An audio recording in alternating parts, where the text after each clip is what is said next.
And welcome to the 2017 North American IPv6 Summit. This event is put on by the North American IPv6 Task Forces and LinkedIn. The North American IPv6 Task Forces are volunteer, nonprofit organizations chartered with furthering adoption of IPv6 through training, research and development, evangelism, and putting on events like this periodically.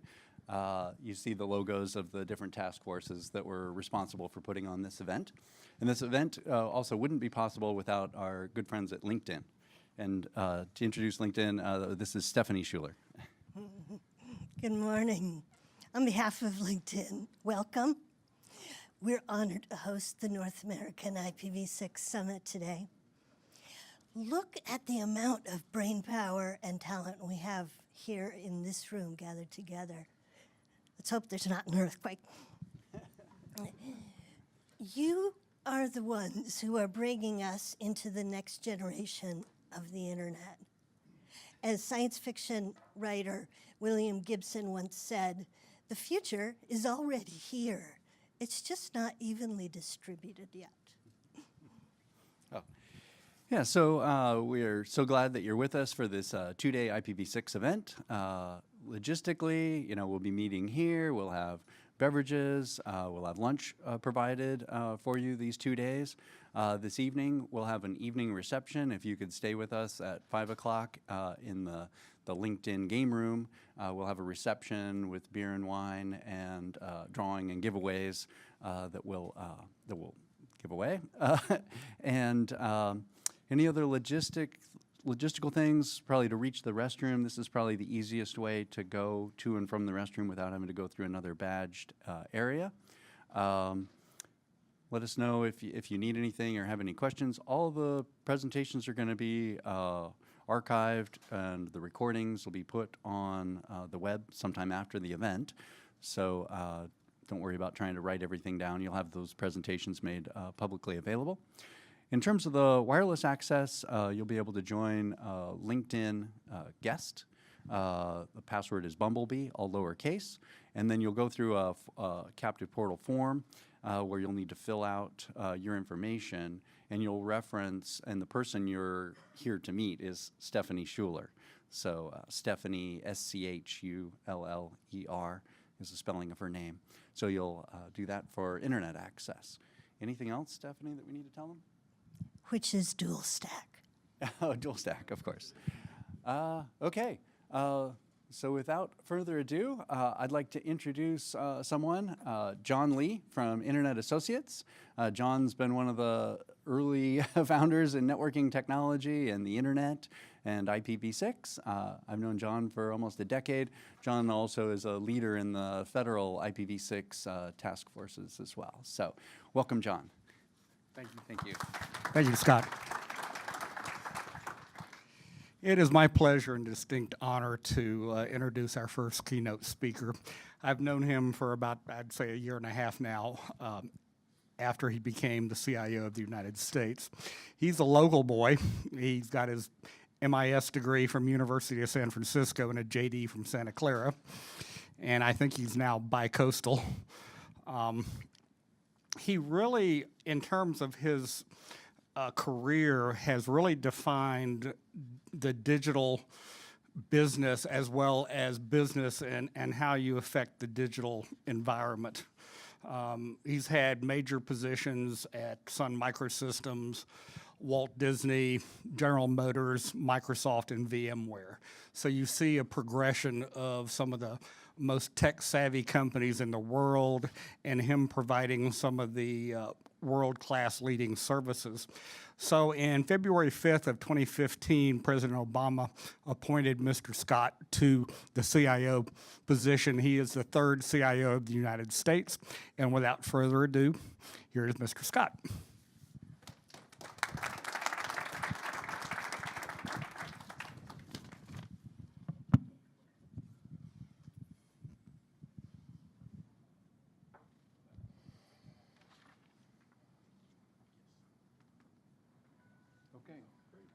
Thank you. Well, thanks, John. I appreciate it.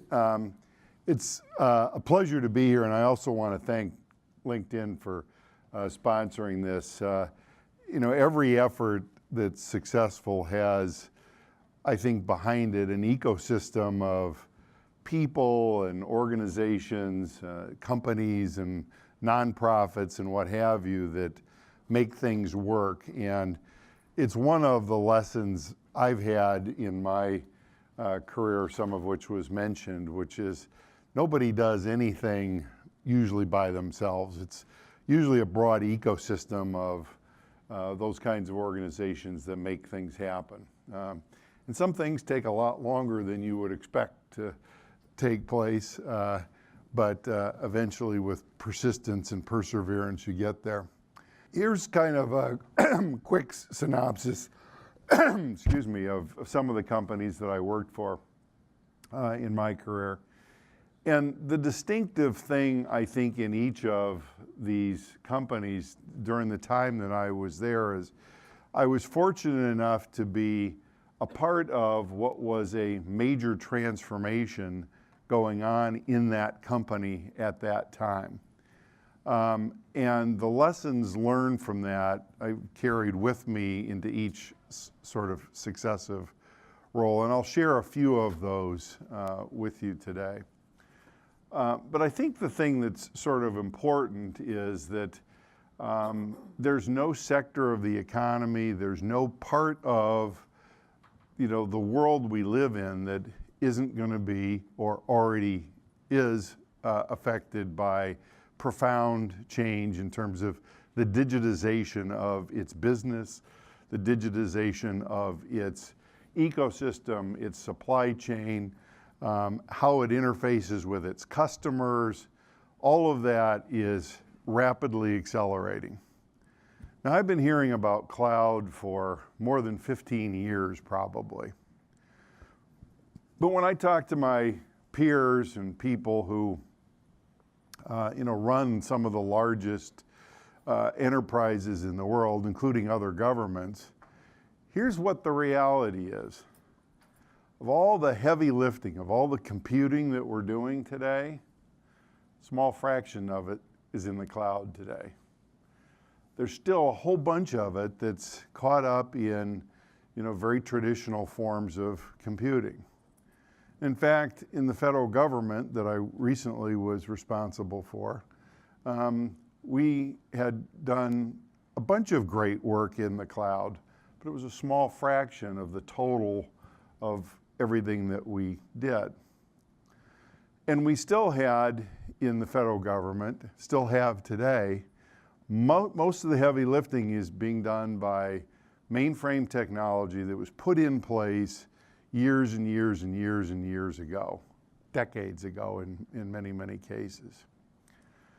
So what I want to talk about today is the journey forward and what I see as some of the big drivers that I think will not only make this a much more common thing, that is getting to the cloud and getting to more modern forms of computing, but I also have a strong feeling that the time is now.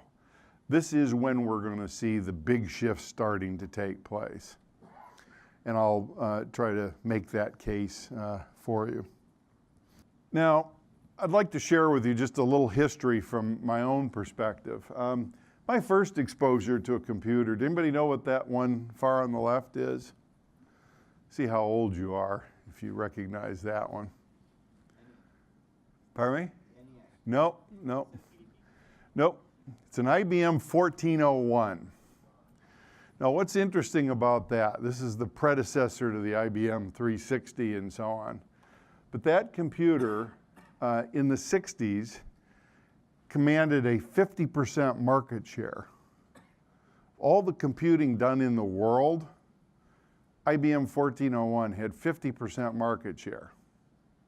Used punch cards. It was the first inexpensive sort of mainframe computer that ordinary corporations could use to do things like inventory management or accounting or whatever. Now, to run one of these machines, you had to be proficient at running a card sorter. You had to know Fortran or it supported a couple of other different languages. It was not networked. Storage was on disk drives that were big, huge things. I can't remember exactly what they stored at the moment. I should go look that up because it'd be an interesting factor. But the thing that was interesting about this is this was the first sort of really widely used computer platform in industry and had, again, a 50% market share. And all of a sudden, people from, and companies from all over the world could use relatively cheap computing to automate things that they wanted to do. Now, that was the first one I worked on. My job was running a card sorting machine. Anybody ever run a card sorter? It's kind of a not so fun job, right? But I learned how to use a 029 IBM key punch machine at the time. Some of you remember that. The only thing that I really remember about that is that whole experience is it gave me a fundamental understanding of what zeros and ones meant and what the sort of basics of computing were all about. Now, the next machine on there you probably all recognize, which is an Apple II. That particular model came out in 1977. How many of you owned one of those? Quite a few of you. Pardon me? 2E, yeah. The successor. This was the first time I personally got to use a computer to transform the business. How many of you are from the area here, from Northern California? You know the Great America theme park down the road here a little bit?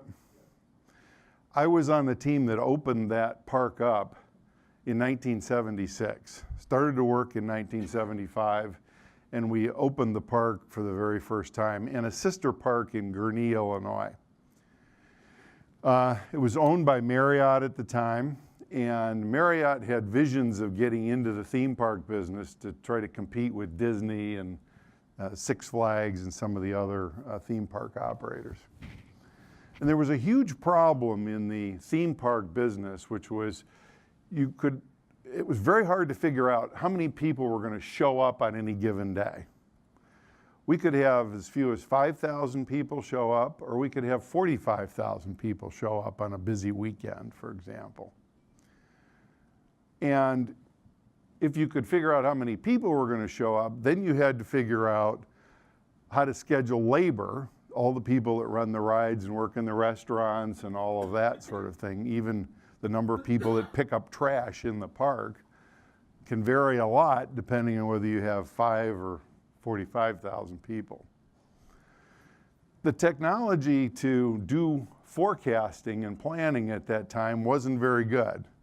Most of it was done on a timeshare machine, and the guy who was our MIS director at the park at the time came to me one day. I had nothing to do with tech. I was running an area of the park, part of the business, and he came to me and he said, "Tony, there's this new computer out called Apple II, and I think we could write software for this that could do a better job of projecting attendance than the mainframe," which he was responsible for.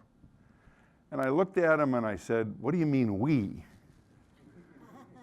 I'm not a programmer. I don't know anything about this." He said, "You know the business.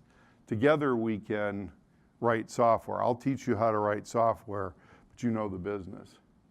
And we did, and 6 weeks later, we had our first program to do a A/B test against the mainframe. In about 12 weeks, we were beating it regularly in terms of a better job. The next one was the IBM PC. That one I used in a startup here in Silicon Valley to do CAD/CAM kind of work. The state of the art at the time was, very expensive, $75,000 or $150,000 Intergraph CAD workstations When that machine came out with the coprocessor, for under $5,000, you could now do what a $150,000 workstation could do. The next one you'll all recognize is the Sun servers. I worked at Sun for a while, and that was the beginning of, massive client server and the beginning of the internet and all the rest of it. Now that's an interesting point for me because that's where I discovered IPv6 the first time. That's a milestone for me. I was responsible for a part of IT at Sun. Networking guys came in and started talking to me about the various challenges and opportunities and so on we had. And of course, our motto was the network is the computer, so this was a pretty interesting thing. And it was the first time I ever heard about IPv6, was at Sun Microsystems. Now, the thing that stands out in my mind there was our decision about whether we would use IPv6 or not. It was very immature at the time. IPv4, was kind of the standard. So we just assumed IPv4. Didn't really even look hard at it. Didn't look at what the potential benefits or, handicaps might be. And then ever since Sun, I've been working on some form of cloud or getting out of the data center business, getting out of the IT business. And you'll see a theme, and I say IT business, I mean the IT, traditional IT business. You'll see a theme there.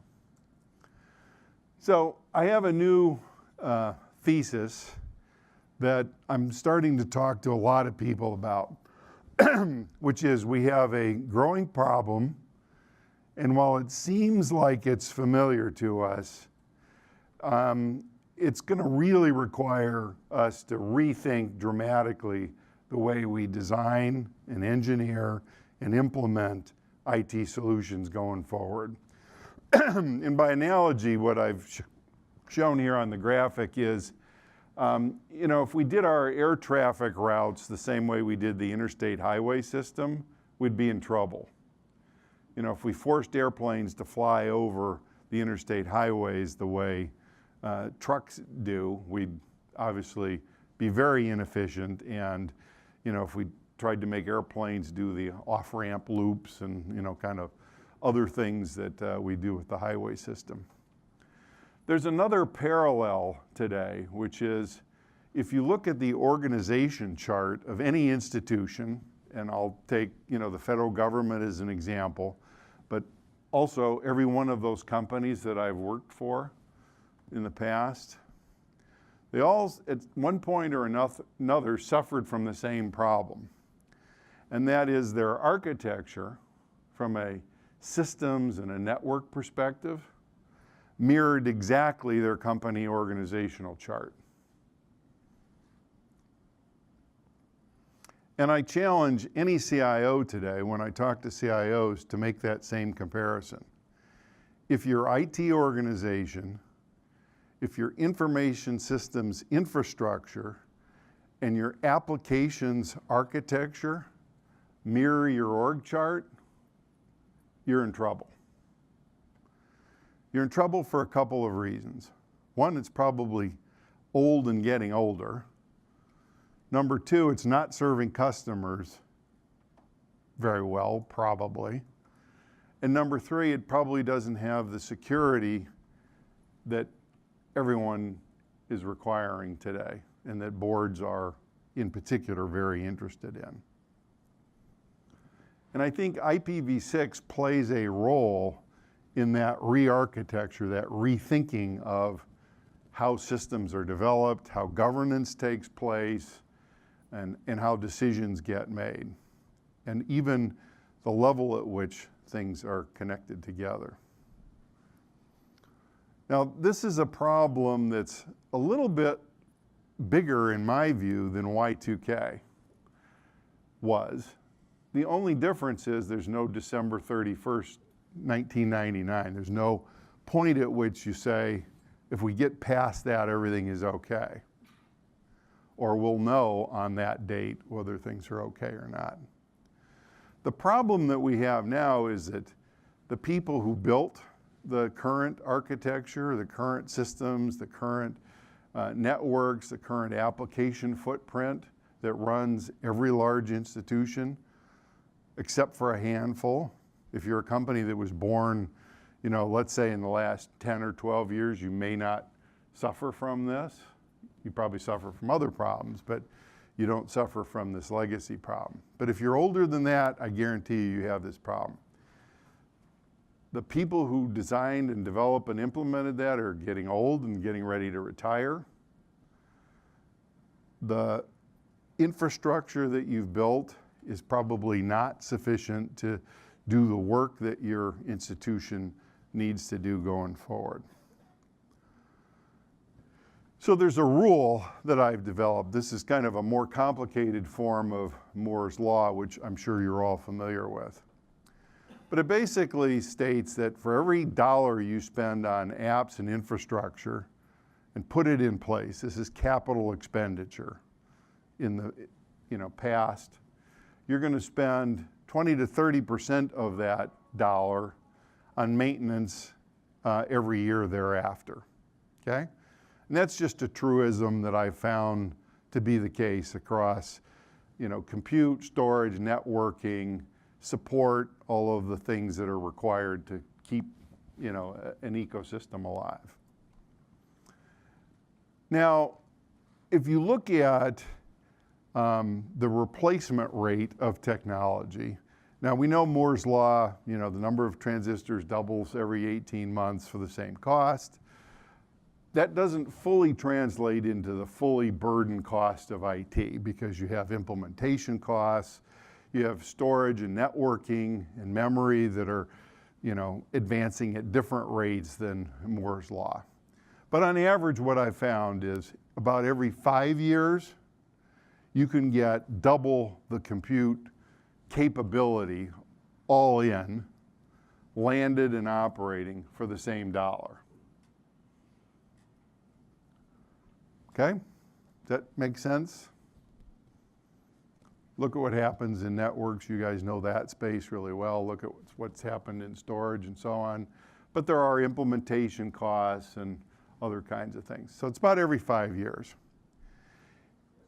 If you have technology that's 10 years old or 15 years old or 20 or 25 years old, you're way behind the power curve. You are money ahead if you can find the dollars somehow to upgrade and replace that. You'll actually save money over time. Okay? And the lesson learned is get on a continuous upgrade, continuous replacement program of some kind. It's like sweating the assets. If you are an owner of an apartment building, let's say, a big, 35, 40 unit apartment building, if you're not repainting and putting money aside to re-roof the building and upgrading the plumbing and electrical periodically, the value of that building is going to continue to go down. You're not going to be able to rent it out, apartments in that building for the same as you would otherwise.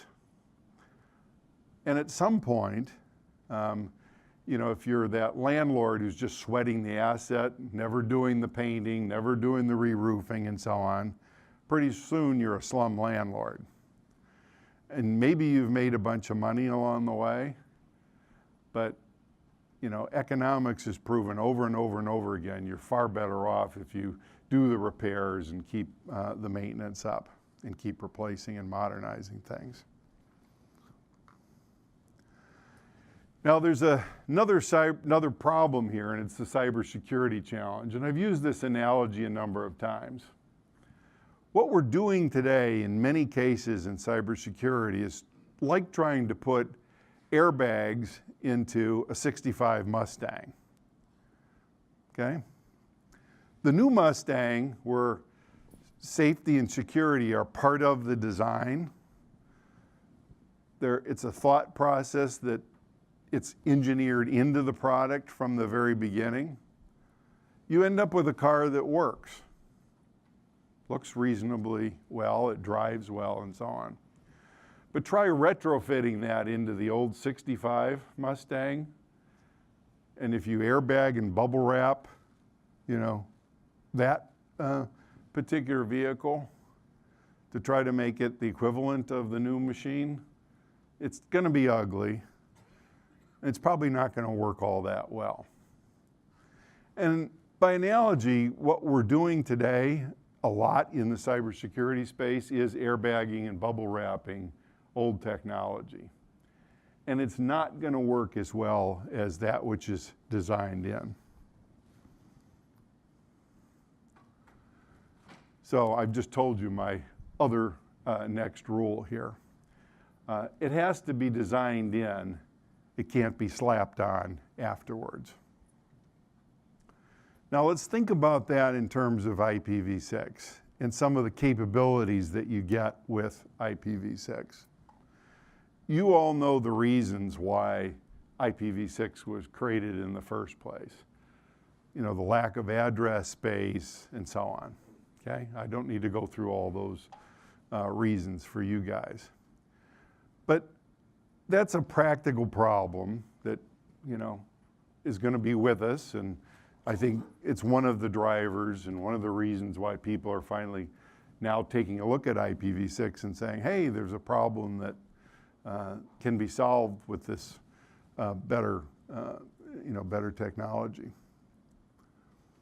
But I think, and this is just my opinion, the real driver for IPv6 in the long run is going to be the cybersecurity driver. I think that's going to be the major thing that's going to really help adoption. And it's because of the following. It's not only more and more and more and more devices, but it's the need to more closely manage and monitor the devices that are on our various networks. I think that's going to be the driver. So let's take a look at that for a second. IoT, the Internet of Things, in my view, is really the Internet of everything. Everything is going to have an IP address of some kind, and we're all going to have more and more and more and more devices. I think we all understand that. There's more and more users, machines will become users, there's going to be more and more and more and more traffic. We all, I think, assume that. Now, how do we manage that? How many of you, for example, have a internet-connected thermostat at home today? I'm surprised. I would have thought more of you do. They're running IPv4. Well, okay. Good point. But how many of you have had this experience? You get an email from your provider, in this case, a internet-enabled thermostat. I got one of these recently. It said, "Dear Tony, we're taking our systems down for maintenance Sunday night from, midnight to 6 a.m. Your internet-connected thermostat will not be operational remotely during that period of time." I said, "What? I can't use my thermostat because your servers are down in some back-end service that's being provided? This is crazy." About 3 or 4 days later, I got a similar email message from a internet-connected vehicle that I own that said, "We're taking our systems down for maintenance. This service isn't going to be available," and so on. And a week later, I got another message from another cloud service appliance, or an appliance that has a cloud behind it. And what I realized in this experience is, hey, wait a minute. If I have 10, 12, 15, 20, 30 different devices that are internet connected, I need a way to manage these things. I need a way to manage my identity on these things. I need a way to know what services are working and are not working. And I don't want to be 30 different users for 30 different non-connected devices that are part of my world. I want one management tool somewhere that allows me to manage these things. And I also want to know that it's secure. And how is that going to ever be possible? And I will predict that what you'll see is some new startups, probably coming out of the valley here, who will do just that. They'll say, we're going to be your IoT thing manager tool.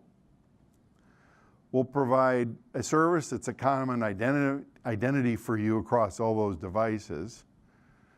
We'll form a micro network, a micro-segmented network for you personally across all the networks that you interact with that's secure, and it'll be IPv6 based.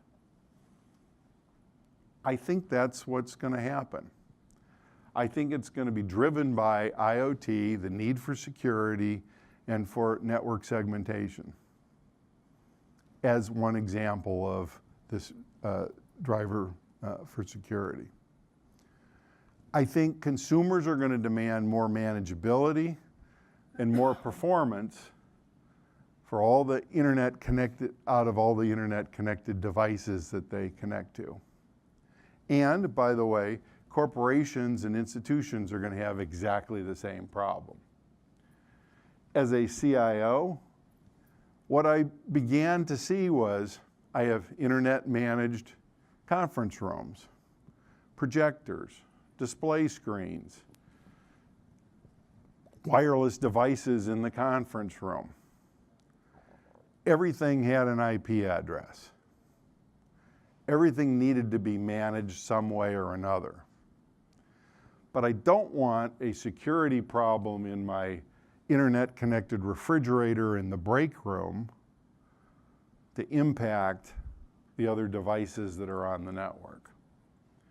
I want to be able to create, segmented, narrowly managed networks that I can take up, take down, isolate, and so on as I need to manage whatever it is I'm responsible for.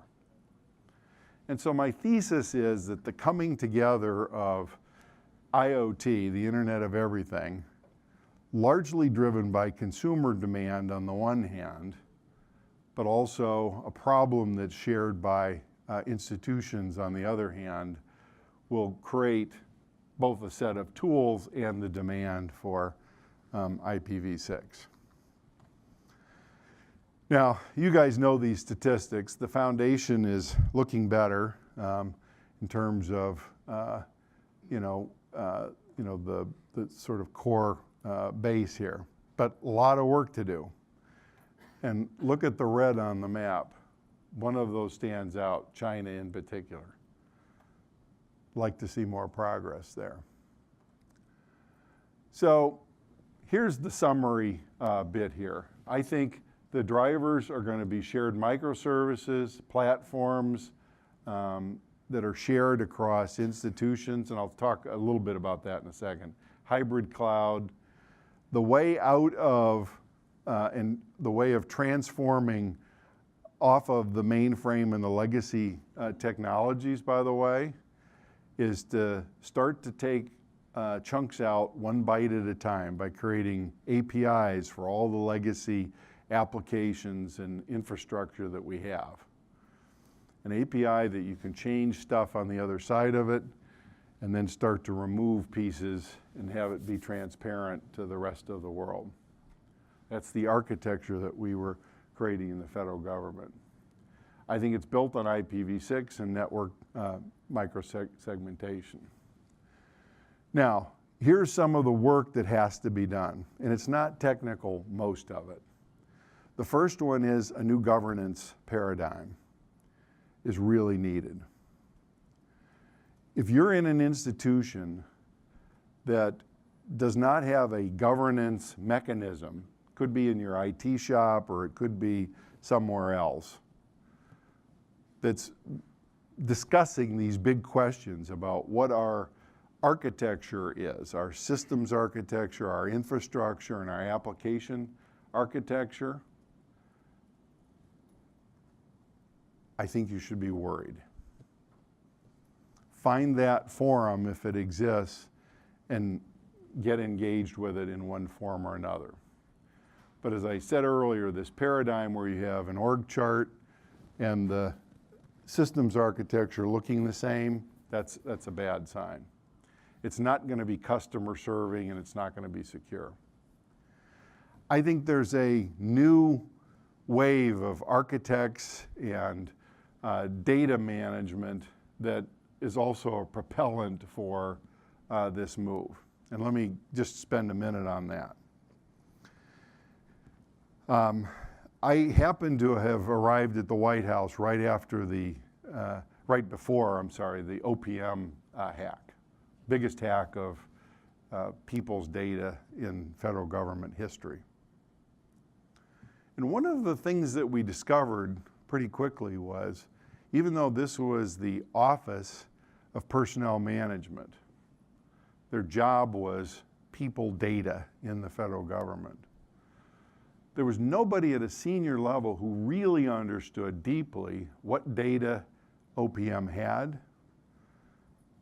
how long they were keeping it for, what the vulnerabilities were, and so on.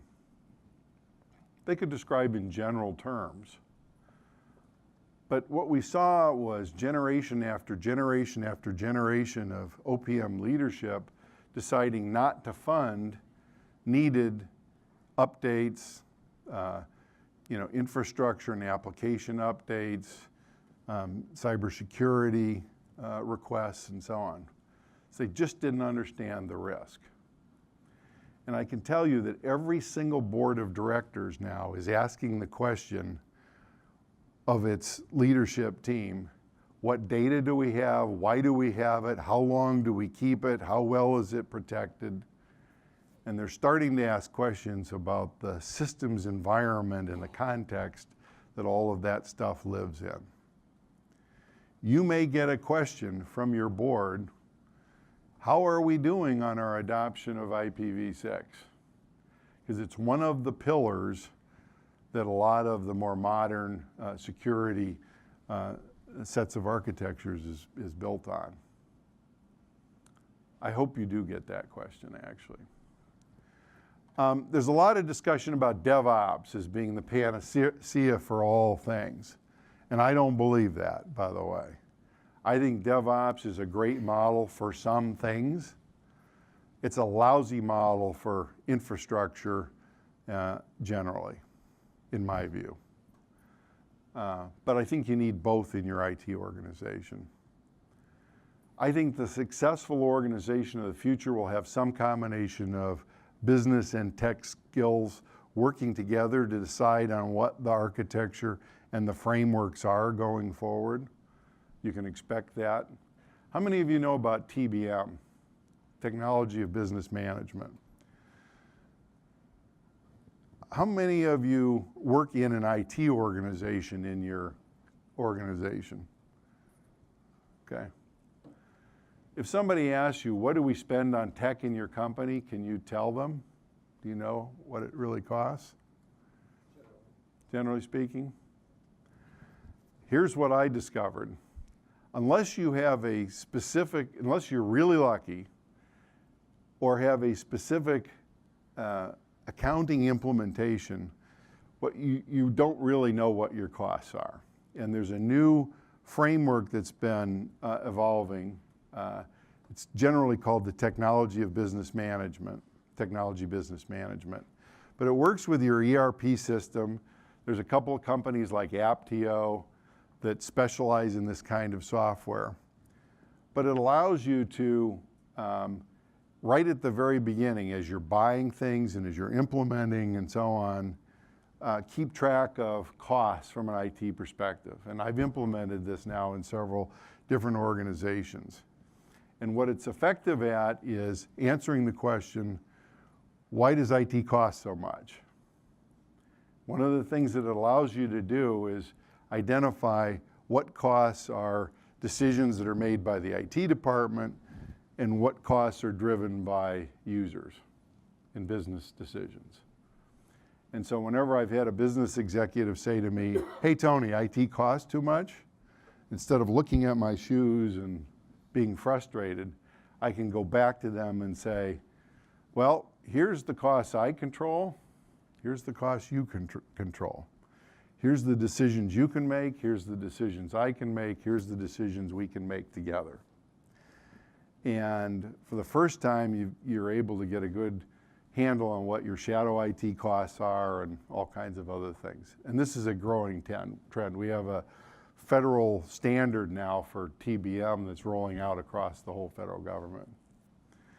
And then lastly, it's CXO engagement. This is a topic, and I'm talking now about cybersecurity and architecture and infrastructure and applications, that it's a CXO discussion in almost every leading organization. And IPv6 needs to be a part of that conversation. I can't tell you how many boardrooms I've been in, and I say to the CIO or whoever's there representing their strategic planning and their roadmap, and if I ask the question, where are you on IPv6? The stares or just the look at their shoes, because they don't know. But it is going to be a question for sure. Now, I wanted to make you aware of what's happening at the federal government level, because I think this will have a big influence more broadly in the US in particular. We were successful last year in getting something called the Modernizing Government Act passed in the House. It died because it didn't make it through the Senate. They just ran out of time. But it had broad bipartisan support. It passed with unanimous consent in the House. And at its premise were a couple of things. One was a new funding mechanism for creating the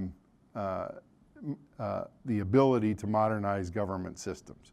Instead of relying on appropriations, it would create working capital funds in each agency, and then also a central pool that agencies could go to upgrade and modernize apps and infrastructure. In the creation, and this bill, by the way, is going to get reintroduced shortly, and it has broad bipartisan support. And I expect that it'll pass in this session of Congress. The federal government spends about $80 billion a year on IT, and most of that is on maintenance. And this bill would start the refresh of that $80 billion apps and infrastructure spend. As a part of the bill, strongly encourage shared infrastructure and shared applications and shared platforms. Think cloud in most cases. It favors modern architecture and tools. So if you're going to go get funding, if you're a federal agency and you're going to go get funding, you'd submit a proposal, a business case, and you'll get scored. And you'll score higher if you propose to do certain things. IPv6 is one of those things that's on the list. And I can pretty much guarantee you that if this thing goes the way I think it's going to go, no project will get approved unless it's IPv6 based from a network architecture perspective. That's going to be a big driver. It'll encourage shared cloud services, but not shared services in the traditional way that shared services have usually worked. It's going to need, whoever my replacement is, it's going to need their support. I think I did a good job of making our career staff aware of these challenges. I turned in a State of Federal IT report at the end of the administration first one ever that looked at the state of IT across the whole federal government. And we left that for our successors. They've studied it carefully, and I've talked to them now a number of times. They're very much on board with the recommendations in that report. And I expect that with this new bill and with the guidance that we put forward, this will continue. One of the things that I recognized was this is not just an IT thing all by itself. We needed work done in procurement, we needed work done in, a whole bunch of different areas in the federal government to make this come together. We needed support from the CFOs, we needed support from the chief human capital officers and so on. And I think the mechanisms are there to now do that and to train people. So I think that's the sort of roadmap that the next administration is on. So I want to thank all of you for your support. We had a great set of meetings while I was there in the White House with the various folks on the IPV6 task force community who participated in helping us shape how we should go forward. This is something that I've decided I'm going to spend a lot of time on in the next couple of years, which is the topic of modernizing IT in the federal government in particular. And there'll be a trickle-down effect in terms of the state and local levels as well. I expect that many of these federal standards will become part of what gets issued when grants are applied for or other things where federal money is involved. I think some of these kinds of questions and parameters will work their way into those discussions. So let me stop there. I know I talked a little bit longer than I had hoped, but maybe time for a quick question or two. Comment? Or if you have a suggestion, I'd be more than happy to take it as well.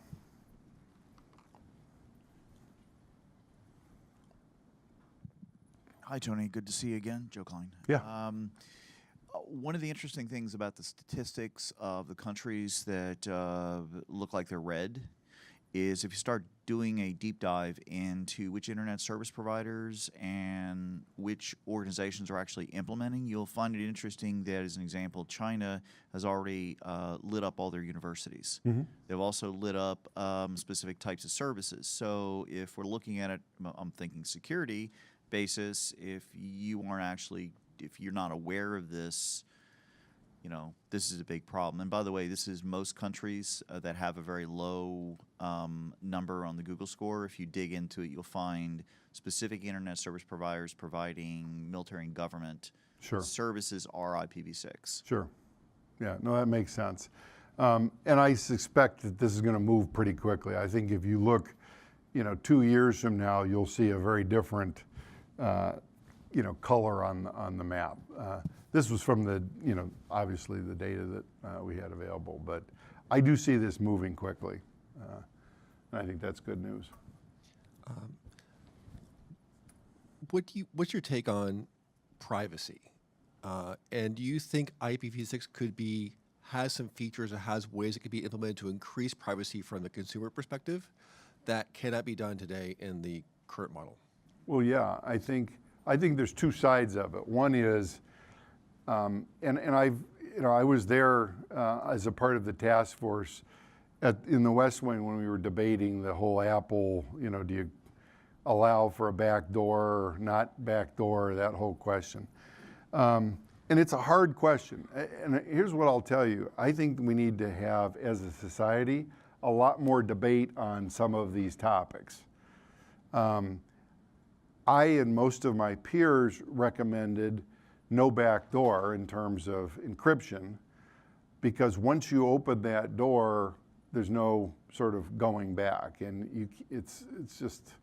Now, if I had a relative or somebody close to me who was being held hostage, and I thought that, a back door could have helped, I'm sure I'd get, my personal values would be challenge there. But I think when you net it all out, you say, at the end of the day, good encryption without a backdoor is probably the best answer. Privacy is another one of those hard debates where, and I've heard the arguments from both sides, I want more privacy, period, generally. But there are cases when I say, and this is the law enforcement, screw privacy, let's go get the bad guys kind of thing. And so there's big arguments to be had. I do think IPv6 could be leveraged. A flatter network where you have known addresses and they're not hidden, behind some natting, sort of thing. That's a good thing from my perspective. And I think that in this Internet of Everything, having the identity of and having it be a known identity of the devices and everything else that's associated with that is a very positive development where you can't hide, where at some level truth has to be known.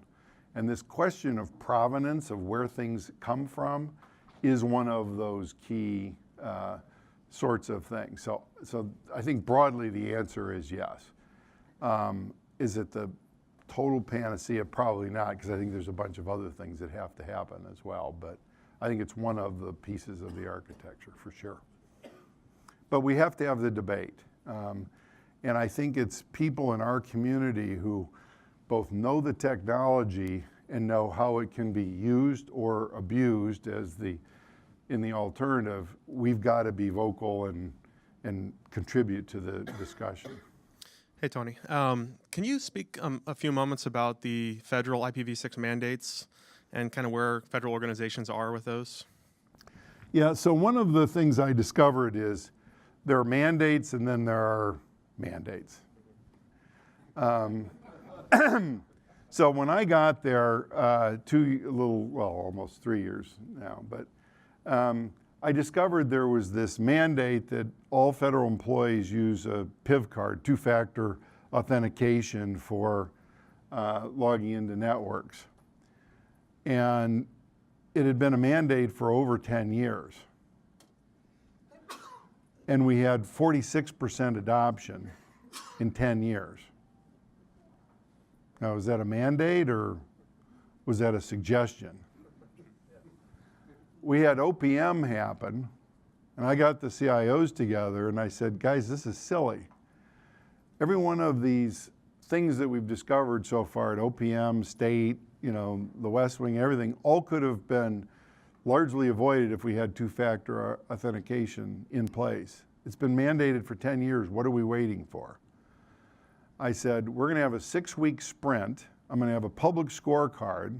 You can choose whether you're going to be at the top of the list or the bottom of the list. But let's get on this. In 6 weeks, we doubled the number to over 80% PIV adoption in the federal government. And it's still going up. And we said 100% for system administrators. And we got to 99.9 something in 6 weeks. Now that's a mandate, I think. And I think we suffer from the same thing in the IPv6 world. There's a suggestion there now in terms of the way it's done, but it's probably one of the things I would have spent a lot of time on, if I were still around. It was specifically in my recommendation to the next team that this is an area that needs a lot more focus going forward. So I hope that we'll see something stronger, quite frankly. Any other questions? All right, good. Thanks. You can reach me at tony@tonyscottgroup.com. Happy to help and support the efforts of this group in particular and the great work that you do, and I really appreciate all that you've done so far. I think it's great work, and I know a lot of it's done by volunteers and people who don't have to do things but choose to for a lot of good reasons. So I really appreciate the work that you do, and I want to thank John for inviting me. I really appreciate it. Thanks so much.